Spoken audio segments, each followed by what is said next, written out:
नमस्कार मंडळींनो, सावळ्याची जणू सावली मालिकेच्या आजच्या भागामध्ये आपण पाहणार आहोत की आता भैरवीने आता हळदीसाठी सगळी तयारी केलेली असते, पण त्या अगोदर आता भैरवीने पूजेची तयारी केलेली असते आणि तेवढ्यात आता पिंकू म्हात्रे हा त्याच्या वडिलांसोबत तिथे येतो। ती सगळी पूजेची तयारी बघून आता पिंकू म्हात्रेचे वडील म्हणतात की भैरवीजी, अहो हे तुम्ही काय चालवलंय आणि इथे पूजेचा घाट घातलाय तर अहो लगेच आता भैरवी म्हणते की तसं नाही, अजून ना हळद लावायची आणि हळद लावायच्या अगोदर मी ही पूजा ठेवली, कारण आपल्या या लग्नामध्ये कोणत्याही प्रकारचं विघ्न नको यासाठी ही पूजा आहे। तुम्ही सांगा बरं, तुम्ही येण्याच्या अगोदर कशी हळद लागेल? तेव्हा आता पिंकू म्हात्रे आणि त्याचे वडील खुश होतात आणि म्हणतात की अरे वा भैरवीजी, त्याचं काय आहे ना, आमच्या घरामध्ये कोणी बाई माणूस नाही हो, त्यामुळे प्रॉब्लेम येतोय। आणि इकडे आता सारंग हा सावलीला सांगून तेथून निघून गेलेला असतो। तेव्हा आता सोहम म्हणतो की सावली वहिनी, बघितलं का तू सारंग दादा काय बोलला ते? तेव्हा आता सावली म्हणते की हे बघा सोहम भाऊजी, त्यावेळेस जी परिस्थिती होती ना, परिस्थितीला अनुसरून ते बरोबर वागले, पण आत्ता आपल्यासमोर जी काही परिस्थिती आहे त्यानुसार आपल्याला वागायला हवे। तेव्हा आता सोहम म्हणतो की सावली वहिनी, तू मला प्रॉमिस केलंय, सोहम म्हणतो की तारा ही माझीच होणार आहे असे तू प्रॉमिस केलंय वहिनी मला। तर बबलू म्हणतो की वेड लागले की काय सोहम तुला, सावली वहिनी काय करणार आहे यामध्ये? आता सोहम म्हणतो की नाही नाही बबलू, अरे सावली वहिनीने मला तर शब्द दिलाय आणि शब्दाला सावली वहिनी ना एकदम पक्क्या आहेत। तेव्हा काही जरी झालं तरी सावली वहिनी माझी भेट ताराशी घडून देणार आणि आम्हा दोघांना एकत्र आणणार, बरोबर की नाही सावली वहिनी? सावलीला आता काय बोलावे आणि काय नाही ते कळत नसतं आणि आता सोहम म्हणतो की माझी सगळे स्वप्न आता तुमच्या हातात आहे सावली वहिनी। तेव्हा आता सोहमला धीर देत सावली म्हणते की मी तुमच्या सोबत आहे सोहम भाऊजी। सोहमला आता हास्य वाटू लागते आणि आता बबलू म्हणतो की सावली वहिनी, अहो तुम्ही सोहमच्या सोबत येऊन काय करणार? तेव्हा आता सावली म्हणते की हे बघा दादा, मी त्यांना शब्द दिलाय की मी त्यांना त्यांचे प्रेम मिळवून देणार म्हणून, आणि मला माझा शब्द आता पाळावाच लागेल। आणि सावली म्हणते की कायम मी या दोघांच्या पाठीमागे सावलीसारखी राहील। ते ऐकताच आता सोहम खुश होतो। बबलू म्हणतो की मग पुढचा प्लान काय आहे? सावली म्हणते की पुढचा प्लान ना अजून काही माहीत नाही। बबलूने आता कपाळाला हात मारून घेतलेला असतो आणि सावली म्हणते की पण मला प्लान करणारा माणूस माहिती आहे। इकडे आता मेंदळ्यांच्या घरी ऐश्वर्या ही बसलेली असताना अस्मी तिथे येते। ऐश्वर्या आता अस्मीकडे बघते आणि म्हणते की आता काय झालंय? अस्मी म्हणते की तुम्हाला ना रूपम कॉस्मेटिक ताब्यात घ्यायचं आणि मेंदळ्यांच्या घरावरती राज्य करायचंय, पण घरात काय चाललंय तुम्हाला माहिती आहे का? आणि ते ऐकताच आता ऐश्वर्या म्हणते की मी घरात लक्ष घालावं असं एवढं महत्त्वाचं काहीच सुरू नाही, कळलं का तुला? ते ऐकून आता अस्मी म्हणते की ऐश्वर्या मॅडम, असं काहीच नाही आहे, तुम्हाला जे वाटतंय ना तुम्ही फक्त भ्रमात आहात। इकडे आता अस्मी म्हणते की आज त्या तारावजीची हळद आहे आणि आपल्या घरातून सावली ही सकाळपासून गायब आहे, हा केवळ योगायोग तर असू शकत नाही ना? ते ऐकून आता ऐश्वर्या विचारात पडते।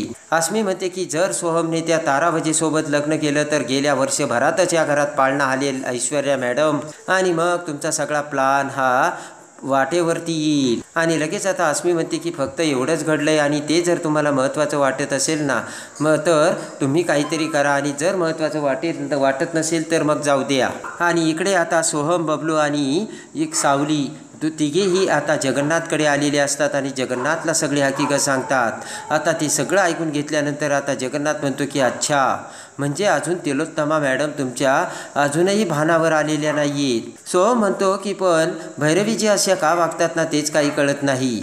जगन्नाथ म्हणतो की ती भैरवी तर शिकलेली आहे, सवरलेली आहे, तरीसुद्धा ती पिंकू म्हात्रेसोबत तिच्या मुलीचं लग्न लावायला निघाली, म्हणजे नक्कीच काहीतरी गडबड आहे, हे आता जगन्नाथने बरोबर ओळखलेलं असतं। आणि जगन्नाथ म्हणते की तिच्या मनात काय चाललंय ते कळायला हवं।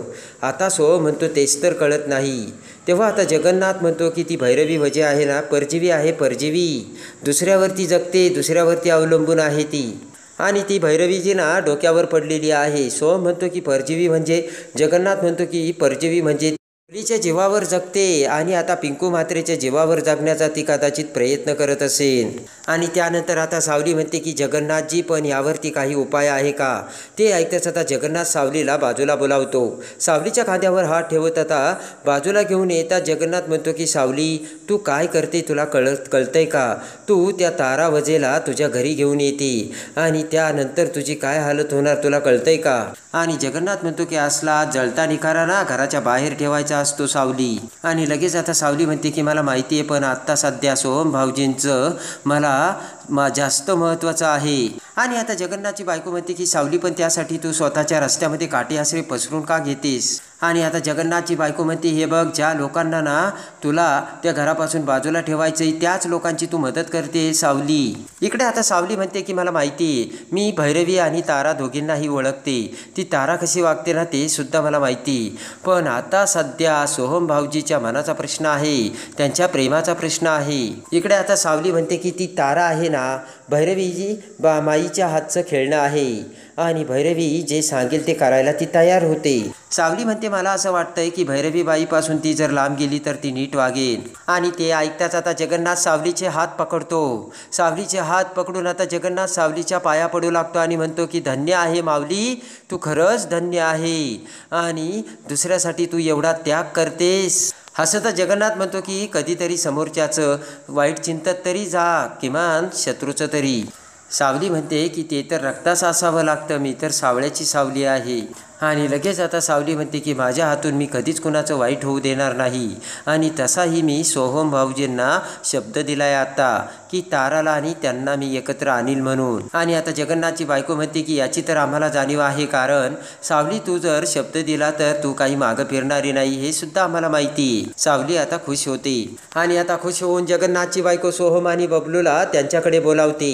आणि ते दोघे येताच आता जगन्नाथ आता सगळा प्लान सोहम, बबलू, सावलीला समजावून सांगतो. सगळेजण आता जगन्नाथचा प्लान व्यवस्थित ऐकतात. आणि आता जगन्नाथ म्हणतो कळला का प्लान? तर बबलू म्हणतो की जर कोणी बघितलं तर. तेवढ्या जगन्नाथ म्हणतो की अरे मूर्खा, त्याची तर आपल्याला दक्षता घ्यायची ना. आणि बबलू आता हसतच म्हणतो की ओके चालेल, आम्हाला तारा बाहेर आली की माझी गाडी आलीच म्हणून समजा. आणि लगेच आता जगन्नाथ म्हणतो जर सावलीला ताराला बाहेर आणता आलं नाही तर आपल्याला प्लान बी वापरावा लागेल, पण तो प्लान आपण नंतर वापरणार आहोत. आता ठरल्याप्रमाणे आता आपला प्लान ए आहे आणि आता आपण प्लान एचा विचार करूयात आणि प्लान बी मग नंतर. आणि आता लगेच जगन्नाथने सगळा प्लान समजून सांगितल्याप्रमाणे सगळेजण आता कामाला लागलेले असतात. इकडे आता भैरवीच्या घरी भटजी आलेले असतात आणि आता होम पेटवताच आता भटजी बुवा पूजेला सुरुवात करतात. सगळे आप्तेष्ट पाहुणे मंडळी आता भैरवीच्या घरी आलेले असतात आणि लगेच आता सगळेजण तिथे जमलेले असतात. आता होम पेटवताच आता सावली ही जोगतिनीच्या वेशात डोक्यावरती टोपली घेऊन आलेली असते आणि आता डोक्यावर पदर घेऊन तो पदर तोंडात धरत आई आंबेच्या नावाने उदो उदो असे आता मोठ्याने बोलत आता अखेर सावली ही त्या भैरवीच्या घरी आलेली असते. आणि त्या होम पेटवताच आता त्या ठिकाणी सावली येताच आता पिंकू म्हात्रेचे वडील उठून उभा राहतात. आणि लगेच आता सावली म्हणते की या जर कार्यक्रमात त्याची परवानगी असेल तर कोणतंही विघ्न येणार नाही, त्याची जर परवानगी नसेल तर मी सुद्धा काही करू शकत नाही. ते ऐकताच आता पिंकू म्हात्रे भैरवी खडकन उठून उभा राहतात. आणि लगेच आता भैरवी म्हणते की बाई कोण तुम्ही आणि इथे कशासाठी आलात? तर आता सावली म्हणते मी समतीकडे असते. आणि लगेच आता सावली म्हणते की ज्या घरी मला बोलावतात त्या घरी मी होऊन जाते. ते बघताच आता इकडे पिंकू म्हात्रेचे वडील म्हणतात की भैरवी मॅडम काय प्रकार आहे हा? आणि लगेच आता पिंकू म्हात्रे म्हणतो की बापू काय वेळेला एंट्री मारली. तर रागाने सावली आता पिंकूकडे बघत पिंकूवरती धावून जाते आणि बोट करत म्हणते की तुझं एका मिनिटात भविष्य चिंतू शकते मी. ते ऐकताच आता पिंकूला धक्का बसतो. आणि लगेच आता सावली म्हणते की तुझ्या टकुऱ्यात जे आहे पण तुझ्या हातात ते गावत नाही. आणि लगेच आता इकडे सावली म्हणते की एक असतं खरं आणि एक असतं खोटं, नाण्याला सुद्धा दोन बाजू असतात. आणि लगेच आता सावली ओरडतच म्हणते की आणि देवाच्या भक्ताची तू चेष्टा करतोयस का? ते ऐकताच आता भिकू हा माफी मागतो आणि म्हणतो की सॉरी त्याला एवढं काही कळत नाही. आणि लगेच आता भिकाजी म्हणतो की आता आमच्या लग्नाचा कार्यक्रम आहे ना. तर आता सावली म्हणते की हे सगळं त्याच्या हातात आहे आणि सावली वर बघते. आता भिकाजी आणि पिंकू म्हात्रे देखील वर बघतो. आणि तेवढ्यात आता पिंकू म्हणतो की सासूबाई बघितलं का, आणि देवाला सुद्धा आमचं लग्न मान्य आहे म्हणून ते आम्हाला आशीर्वाद द्यायला आले. आणि लगेच आता सावली ही इकडे तिकडे बघू लागता क्षणी भैरवी म्हणते की आई तुम्ही नवऱ्या मुलीला शोधताय का? तर सावली म्हणते बोलवा तिला, तिला मला आशीर्वाद द्यायचा आहे आणि तिच्या मनासारखाच नवरा तिला मिळेल. आणि लगेच आता भैरवी म्हणते की मी तिला आत्ताच घेऊन येते आणि भैरवी आता ताराला आणायला जाते. पिंकू म्हात्रे आता सावली समोर उभा असतो. तेवढ्यात भैरवी ताराचा हात धरून आता ताराला तिच्या सावलीच्या समोर घेऊन येते आणि लगेच आता भैरवी ताराला सावली समोर उभा करते आणि म्हणते की देवी आई याला आशीर्वाद द्या. तर आता पटकन सावली ताराकडे बघते, ताराच्या डोक्यावर हात ठेवते. एकटक नजरेने सावली आता ताराकडे, तर तारा सावलीकडे बघत असते आणि त्या क्षणी तोंडात धरलेला पदर आता सावली बाजूला करते. त्या क्षणी ताराने आता सावलीला ओळखलेलं असतं आणि लगेच आता तारा ही हसून सावलीकडे बघते आणि आता तारा असता क्षणी आता भिकाजी आणि पिंकू म्हात्रे म्हणतो की अरे बापरे, तुम्ही आशीर्वाद दिल्यानंतर एका सेकंदात पोरगी हसली. आणि आता सगळेजण खुश झालेले असतात. तेव्हा आता सावली म्हणते की हसणार, सगळेजण हसणार. आणि लगेच आता सावली म्हणते की सत्याचाच विजय होणार आणि आई अंबेचा उदय उदय.